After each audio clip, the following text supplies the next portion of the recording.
YouTube, Jenny here, back with FlossTube episode 6. Today will be a brief episode for two reasons. One is that I was pretty monogamous on which project I worked on, so mostly just one project, but I have a lot of progress to show on that one. And the other reason is it's really hot today. We've been having quite the heat wave here in New England and probably elsewhere. I don't really pay attention to too much other world weather, but definitely we're having a heat wave here, and it's been fairly relentless for several weeks now, and we're living without air conditioning. So I live in front of a fan all the time, and if I step away from the fan for even a few minutes, it's too much. And I have to turn the fan off to film, so this episode will be brief. So I'll just dive right in. So the first thing I'll talk about is my works in progress with cross stitch. I did not have a finish this week. I thought I might, and I think if it hadn't been so terribly hot that it felt gross to even hold a needle, I might have had a finish. But as it is, I have progress, and the project that I was super monogamous on for the past couple weeks is the Please Don't Summon Demons by Cross Stitching with Art on Etsy, and I'll put a link below. And this is the one that is Halloween themed, and I'm stitching for our friends that love Halloween and go all out decorating their house. I thought they would think this is really funny to hang in their bathroom. So I'll put a picture up of where it was at last time, and I had a good bit done, but nothing like this time. I'm going to put the back up so you can see. As you can see, I really got a lot of work done here, and it was really fun. I love this pattern. I really recommend this, and she has in her shop a whole bunch of variations, like all different kind of floral ring with funny phrases inside, so there's something for everything, and you could put anything you wanted inside the floral ring, honestly. But I absolutely love it. I think it's so cute. I like the little skulls. The skulls are totally done now. They're outlined, and they have their eyes filled in, so I think they really pop. And most of what I have still to do is the lettering, and then little bits and pieces like filling in the center of these and this one down here, little things like that. And then as you can see, there's like a big area here that I haven't completed, and that's because I'm a little nervous about the balance of things, and I know I should just trust the designer and go with it, but I'm me, and I'm a perfectionist, and I'm super opinionated on what I like. So I have to wait and see. In this design, as you can see, these two skulls are outlined in a darker color, which makes them kind of pop. But this white flower, which I feel balances the lighter colored aspects of the design, it's not outlined in the dark, and I don't know how I feel about that. So I'm going to sort of work my way in and close in on it. And when everything else is done and I'm just about to finish the areas around that, I'll make a decision on whether I want to add an outline or not. Yeah, but anyway, that is Please Don't Summon Demons, and I worked like a fiend on it whenever I could stand to hold a needle. You know when it gets so hot that like you go to touch the needle and you thread and you almost feel like you're sticking to everything because you're just too clammy? Like, I know, gross, but that's been my life for the past couple weeks. So I really tried. The other projects, Holly Hobby, I didn't put a single stitch on, which I think is really funny because the last time I talked to you, I was like, this is the one I've been working on. But I really wanted to get this gift item done so that I can have it framed and ready to gift at the very start of October. And I definitely think I'm going to make that goal. I will probably finish this week, I think, for sure. And then I'll have to make a decision about framing it. I don't know if anyone wants to give me their input. I'm currently waffling between getting like a dark gray square frame that's about this size, or kind of doing a more craftsy look of the bamboo frame. And if it's a bamboo frame, I could either leave it plain or I could paint that like the dark gray. I don't know, so tell me what you think. How should I frame it? How should I finish it out? But that's that one. And as I was saying, I didn't do anything with Holly Hobby. Star Wars. Okay, remember this Star Wars kit? I'll put a picture in here that for the past 2 weeks I've been laughing about how I'm going to do so much work on it, but then I do nothing. Indeed, I did nothing, but this time it was intentional.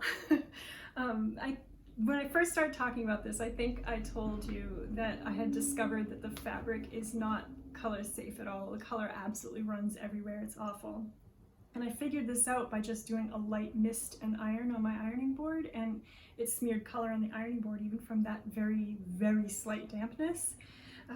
And I thought I was going to be okay with it and just go forward. So I've been just trying not to put any creases in the fabric.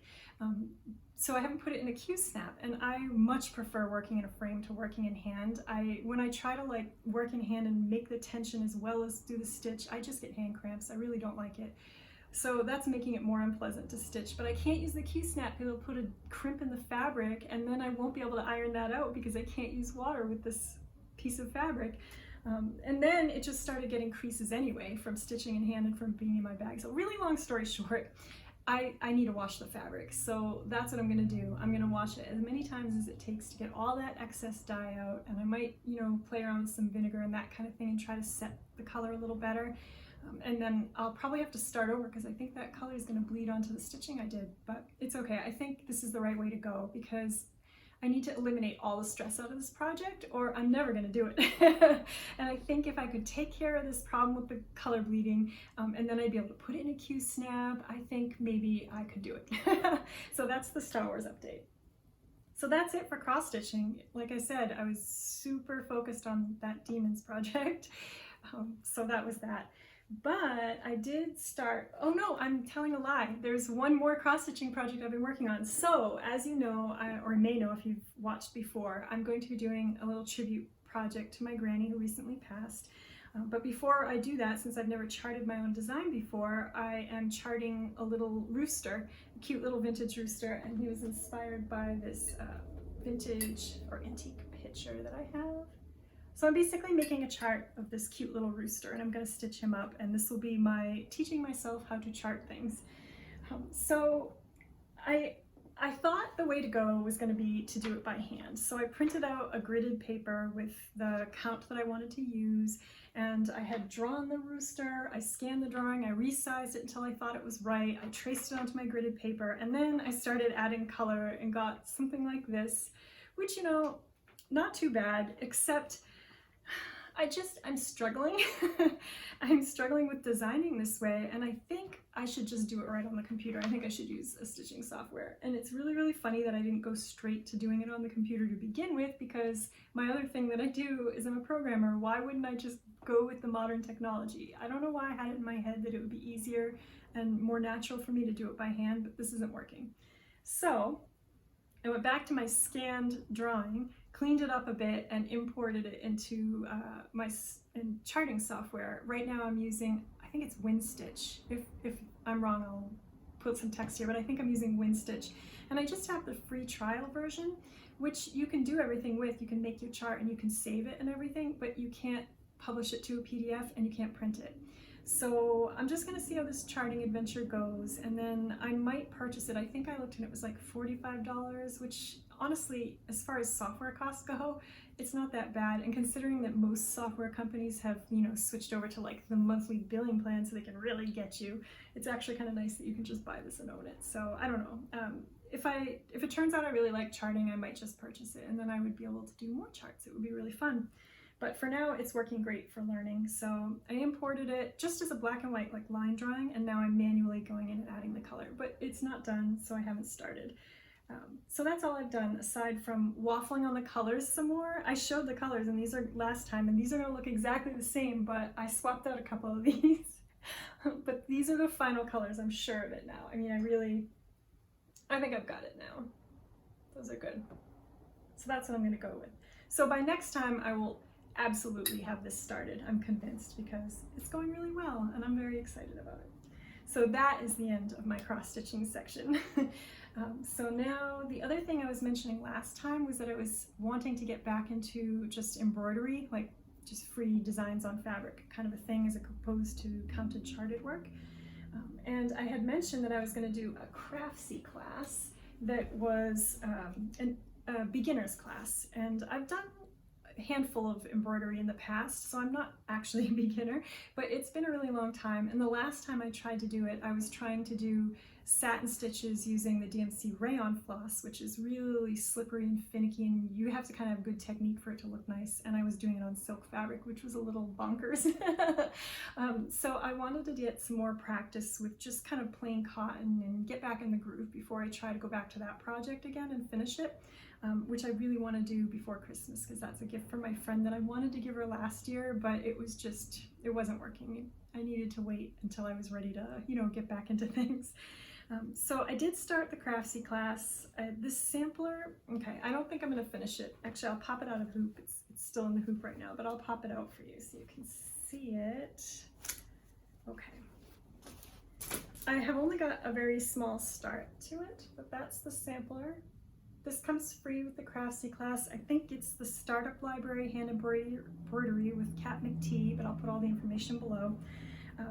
So the pattern comes with the class. You can just print it out, and that's what I did. I just printed it and just used my friction pen and my light dust to transfer the design onto just some white cotton. And these flosses, they're mystery colors. They're not even DMC. Okay, so this really isn't my aesthetic too much. I knew I wasn't going to want to frame it and hang it on a wall, so I didn't want to use all my nice, beautiful DMCs.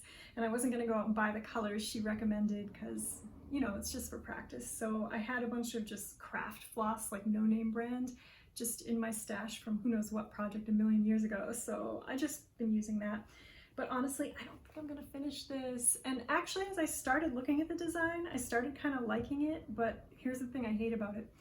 I hate working with all 6 strands of floss at once, like just making those big chunky stitches. I feel like I'm in kindergarten again with those little, I don't know if some of you might be old enough to remember these, but you used to be able to get for kids, for little girls, a set that had like cardboard, like heavy duty cardboard or wooden type pieces that had holes in them. And it came with like a piece of yarn with like a plastic tip, and you could sew just by going in and out of these holes. And fun fact, that is the very first thing I ever sewed. In nursery school, they had a set of those, and I found them in the toy box. And I remember losing my mind and thinking this is the greatest thing in the whole world. But that's what I feel like I'm doing here, like these big chunky stitches. And this sampler is a ton of running stitch and back stitch. And those are stitches that I use in sewing every single day of my life. So that's not where I really need to focus. I think what I really want to focus on is satin stitch. So this turns out to have not been the best project for me. So I'll probably watch the rest of the class, but I probably won't finish this. And instead, I've revived an embroidery project idea I had years ago that I'm now going to do. I remembered it the other day and thought, that's what I'm going to do to warm back up. So first, I have to show you a gift my friend made, and I have to blether a little bit. So I think I've told you before that my other thing that I love to do is I recreate historic costume. I really love researching the historic, authentic way to do things and then recreating it. So I do a lot of that. And I had this one project that I did that was sort of a mashup of the historical and the very not historical. And what I did was I used like super authentic 18th century fabric and technique. I'm sorry, not fabric, pattern and technique, and all the correct underpinnings and everything. But then the dress I made in a fabric that was a printed cotton that was Hello Kitty playing a guitar. So it was kind of a mashup of historical and modern, just for fun, for a costume convention that I went to. If I can find a picture of it, I'll actually pop it in here. It was great fun. But anyhow, when I made that costume, my awesome friend, who I'm actually going to be making the project I referenced with the rayon floss is for this friend, she actually stitched me a present. She made me an 18th century pocket, which is sort of, if you are not familiar with fashion history, before our clothing had pockets in it, women would have a pocket on a string that would tie around their waist, and then they'd have a slit in the side of their gown and skirt that they could reach into to get into their pocket. So she made me a pocket, but check it out. How amazing is this pocket? I hope you can see it. I'll pull it back in case it's getting cropped. Isn't this the most magical thing? Oh, I lost my mind when I saw it. It's so perfectly me, and it was so perfect with that dress. And I'm gonna tell you right now, anytime in the future that I post anything on this channel where I'm like, here's my super authentic 18th century whatever, underneath, this is the pocket I have on. So anyhow, I love this. So the embroidery idea I had was to make sort of a companion to this, because a lot of times you'd have a pair of pockets, one for each side. So I want to make a second pocket to wear on the other side, but instead of doing just a match of the same thing, I thought it would be really fun to do one that was themed Dear Daniel. And if you're not a Hello Kitty buff, Dear Daniel is Hello Kitty's childhood friend turned boyfriend. and everything with him is always in blue. So I thought I'll do Dear Daniel in an 18th century outfit down here, and then kind of the blue cotton and blue satin like my friend did, and then just switch all the flowers to blue and it would totally work. So I went ahead and got some Dear Daniel blue fabric, and I've got some satin ribbon, and then these colors too I bought many years ago when I first had this idea. I sort of matched the greens she used and then pulled a bunch of blues. I have to put these on a ring, I haven't done that yet. So I think this is the project I'm going to use. There's a lot of satin stitch in here, which makes it perfect. That's what I really want to work on, and I think it'll be really fun. So hopefully by next time I'll have started this project and can show you that as well. So that's it. I told you it would be a short one. That's really it for projects. All I have left is one haul item to show you, and then maybe a little random chatter if anything pops into my head. So the haul item I have is, I actually got, my mother sent me this as just a random gift for no reason. She sometimes does this. And I really thought it was relevant, so I thought I would share it. And it's this right here. So it's the Book of Embroidery, published by the Royal School of Needlework. And if you're not familiar, that is a needlework school in Hampton Court Palace in England, where you can go and get an actual bachelor degree in needlework, which is, to me, crazy. That would be the most fun, like, school in the whole world. I would love to do that. If I ever become a billionaire and just have money burning holes in my pockets, I'm gonna do that. But at any rate, this book, it has a bunch of different techniques across the front. It says crewel work, black work, white work, silk shading, stump work, bead embroidery, canvas work, and gold work. So there's a lot in here, and as you can see, it is a very big book. And what it is, it's a consolidation of a bunch of individual books that had been published before. And as I recall, the individual books some of them were really hard to get your hands on, and also it's expensive to buy a bunch of, you know, whatever they were, $20 books. So having it all in one big compendium is actually really cool. And I always wanted this series, and I don't think I have any of them. I might have the crewel work one, if I have one at all. I can't recall off the top of my head. There were a couple of series of books that came out that were like little squares, so I can't remember which ones I have in the crewel work. But anyway, this book is really beautiful. I highly recommend it. I mean, I can show you a little bit of what's going on in here. So there's lots of, like, just showing you like individual stitches like that, with really, really good line drawing and photographs of the stitches. And then there'll be bits that kind of talk about design and show you some examples. This is from the black work section here. And then there are a few projects in here too. I'm not gonna lie to you, there's not a lot of projects, and a lot of the projects are like this kind of thing, like, here, look at this beautiful thing you could do, which isn't really a project. It's more of, here's an example and now you go off and figure it out yourself. But there are a couple, like this one in the embroidery section, this poppy.